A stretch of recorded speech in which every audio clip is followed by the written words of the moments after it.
play-in and all this other stuff? What's it mean to know that you've checked the first box? Yeah, it does mean something. We don't want to just, act like it's nothing. It's not everything. It's not ultimately what we want. But I think, our group has approached everything that's been thrown at us, with the right mindset. There have been a lot of ups and downs and different experiences that I think we've used to develop some grit, with this group. And so it's the first box that we want to check. Obviously we want to keep on going, but this first step is important. And I think these, last few weeks have been, really good for our team. The level of competition has gone up around the league, and it's just kind of sharpened our sword or given us opportunities to get better. You talk about the grit, the adversity. To do it tonight, obviously not having Jimmy for the second half. Obviously, you'd prefer to have him. It goes without saying. But yeah, but just kind of a microcosm of the season that a curveball is going to be thrown at this team kind of no matter what. Yeah, there's just been so many things that have come our way, and that's pretty true for virtually every team in the league, this year. That we developed that mindset that we're not going to make excuses, and you just focus on the task at hand, and that's what our guys did. Nobody put their head down, and we've had a lot of time without a lot of our guys, including Jimmy, just last week.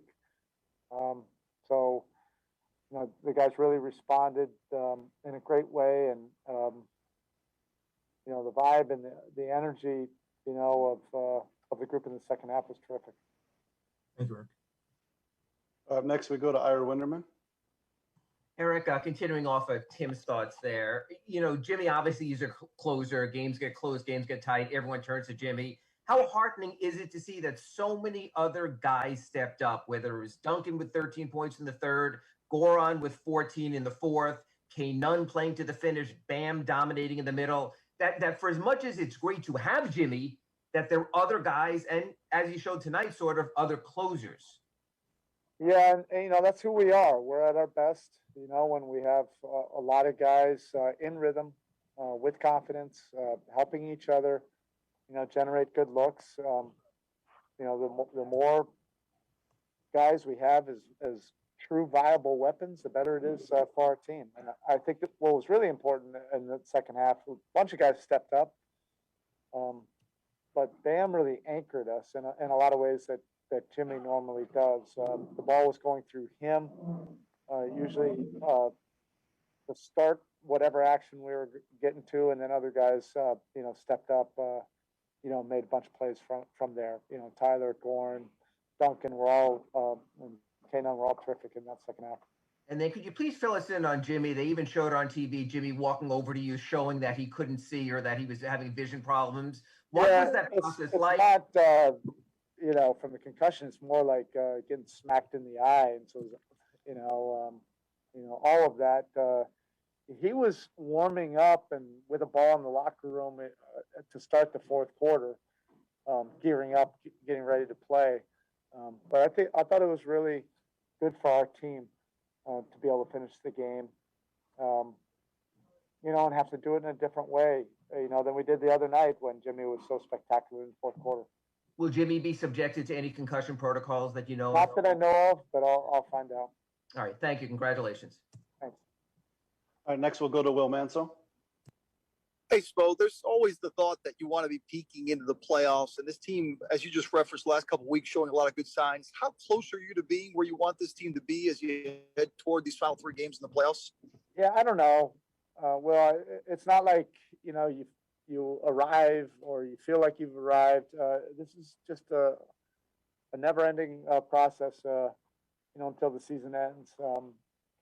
So we're trending in the right direction. Guys are feeling, good about, where we're going, but that doesn't guarantee anything on a night-to-night basis. Our health is starting to come around too. That always helps. But I think, developing those habits of not making excuses during the course of a season where a lot has been thrown at us, I think was really important. Next, we'll go to Anthony Chang. Baseball.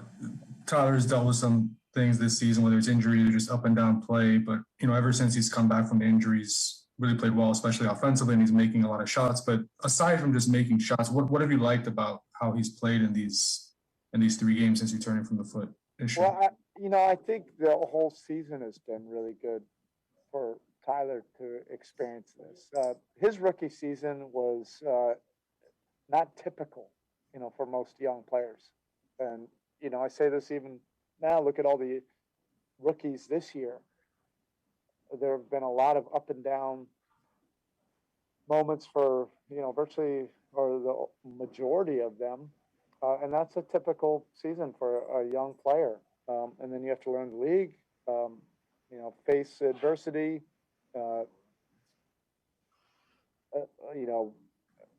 respond to up and down opportunities and play and competition, all of that.